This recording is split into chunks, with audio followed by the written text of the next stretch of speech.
traditional PC computing, and everyone gets that already. Everyone still underestimates by an order of magnitude what a tectonic shift is happening right now, and that's why I'm really excited about Parse, actually. But yeah. Sure. Steve, I'm just curious what your favorite subreddit is. My favorite The Stop subreddit. Girl. What did you say? The Stop Girl. Negative. That is. My favorite subreddit is Circle Jerk. That's actually true. I've seen him reading that many times. It's great. Actually, it's so good. I read it to my friends. Like, I evangelize for Circle Jerk. Yeah.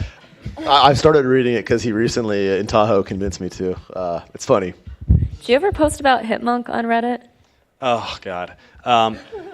No, I'm actually like I'm a terrible self-promoter, and it makes me really uncomfortable. But our marketing team spends so much money on Reddit ads, and Reddit like hates it. Actually, it makes me really uncomfortable. It's kind of embarrassing because it's like, why can't the founder of both of these companies make this stop? It's also annoying for your friends because that's the first link I always see. I know, Like Reddit co-founder launches travel site. I'm like, yes, I know. God, it's just disgusting. It's Remove so the embarrassing. ad. Oh, in the comments, like people are ripping on me. It's like, who is this dick? And I'm just like, excuse me, sorry. But it's God, it's terrible. But when we first launched, I think we maybe Alexis submitted it for me about like Hipmunk launches. Reddit co-founder did this. That was actually really cool because when I was at Reddit, I was always fighting people trying to get to the front page, you know, businesses and SEO spammers, that sort of thing. 'Cause I knew it was valuable, but I didn't get the value of it completely. When we launched Hipmunk, you know, we got covered by all the kind of the popular tech press, and we were on the front page of TechCrunch, and I think that got us like 2,500 uniques or something like that. And Reddit gave us 25,000, and I was like, oh my God, like I didn't even know. Like, I didn't even know how valuable this is. Like, I want more of this. But, yeah, I try not to. It makes me feel weird. Yes. So, Steve, you know, a common question I've heard this week is, you know, what's the difference between starting a company outside of Silicon Valley, Bay Area, versus starting one here? So you guys started in Boston. You know, talk about maybe the difference between. Sure. Yeah. What's the difference between starting a company outside the Bay Area versus in the Bay Area? You know, I'm a big believer that you actually shouldn't be in the Bay Area unless you're doing one of two things: recruiting Bay Area engineers or raising money. It's very distracting. Well, actually, that used to be my opinion up until about 2 years ago. And you obviously can start companies all over the place because what matters most in that first year of work is work. And you should be working, and you can work anywhere. My tone has changed a little bit in the sense that you should spend some time in the Bay Area, at least some part of your life, because you will be around people who think about billion-dollar companies all of the time, and that rubs off on you, and it gives you this mentality and this feeling of you know, inadequacy, that like you need to do that. And I think that those are good. That's a good feeling to have. That's good motivation. So you should surround yourself. Now, you don't have to be in the Bay Area, but there aren't very many places like that. You know, MIT is one where people are just constantly thinking bigger than, you know, the society at large. But do you have to actually be there to do it? No, I don't think so. I mean, there are great companies everywhere. I'm going to add to this, Chris, but from a third-party point of view, I think if Reddit had moved to the Bay Area, you would never have sold. You're right, because I think I would have had that mentality. I would have seen what successful companies look like. So I think I would argue Bay Area is a pretty damn good spot to have a company. Likewise, I think we could both leave the Bay Area and do just fine now. Right. So adding on to that, how do you find balance in your life? Like cutting out these distractions and putting equal amount of time into social life and work?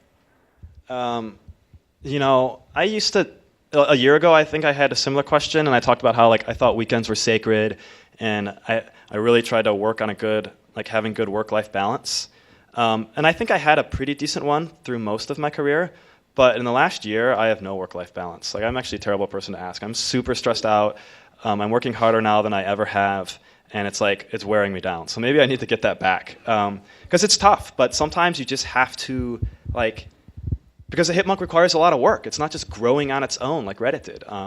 And so now we have to figure out how to make this thing work, and it's not clear how to do that. So we're just grinding away at it.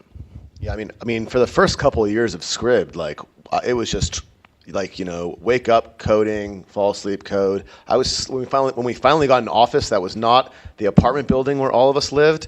I was sleeping on the floor there, and Arash was doing the same thing at Dropbox, and like that was really intense. Now, I definitely have more work-life balance now. Although it's funny, you kind of. Well, yeah. I still hang out with the same people I was hanging out with like back then, like 5 years ago, like all these degenerates. So, Yeah, it's actually funny. I mean, I'll tell you a story. Like last night, like I got here, I went out and partied, and it was super fun. And this morning, I woke up, like I couldn't sleep. It was like 7 a.m. and I'm super hungover, and I'm just like having this panic attack because I feel like, oh my God, there's so much work I have to do. And so just to like calm my heart down, I had to program for 2 hours. And it's just like it's because like it's a weird feeling. It's like it's not a healthy feeling, but sometimes it just kind of consumes your life. And I just wanted to sleep. but especially as companies get larger, I think everyone finds more work-life balance because the culture ends up kind of forcing that because it's just not sustainable to have 50 people all working 90-hour weeks. Okay. A few more questions. This is for Steve. What's your opinion on reposts? I know how we did on Reddit. Is it good to have content come back up every once in a while, or should content just be posted once? Yeah, so I would. So the question is like, what does Reddit think about reposts? And I would say like, if Reddit cared about reposts, don't you think we could have solved that supremely easy technical problem? Like, it's not hard. No, I don't care. I don't care. Who cares, right? God, people get so upset about these stupid things. It's like, not everybody sees every post on Reddit every day. So like, if something becomes popular, it's because a bunch of people are seeing it for the first time.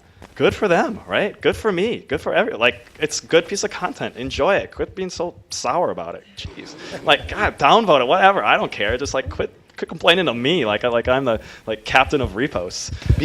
By the way, a repost, right, is when somebody submits the same story twice, right? So like, it's not the end of the world. Although Reddit would make you think otherwise sometimes. It'd be nice if search worked though.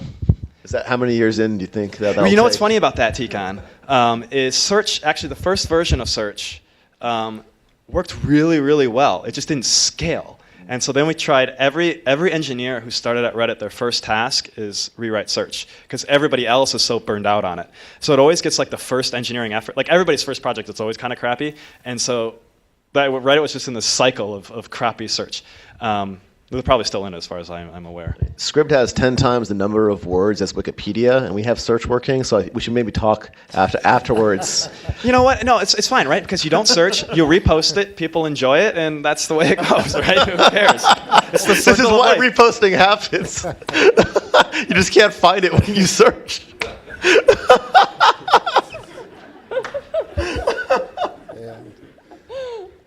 Well, I hate to bring this part to a close because this is fabulous. First, join me again in thanking Steve, Tikan, and Kathleen, please. Thank you, Kathleen.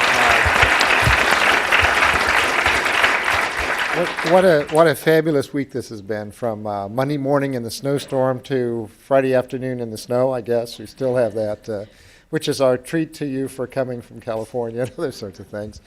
It's been a wonderful, wonderful week with all of the speakers that we've had, and we'll thank those in just a minute. I think what's impressed me the most has been both the enthusiasm and the ability and willingness of all of the speakers to share their personal stories and answer any of your questions, and many of them have been pretty direct and very, very good. So it's been a very great week, and it's been a product of lots of work, some donations by a number of people, our student helpers, our staff, lots and lots of work have gone into it. And the cool thing, of course, is that now you get to work, because we'll start the hackathon about 5:30 today, and there's some really great prizes for that. And so if you're participating in the hackathon, good luck. If you're not, come and join and watch the people working as they go from there. So thank you again. Thanks all the speakers, and we'll see you soon. Thank you.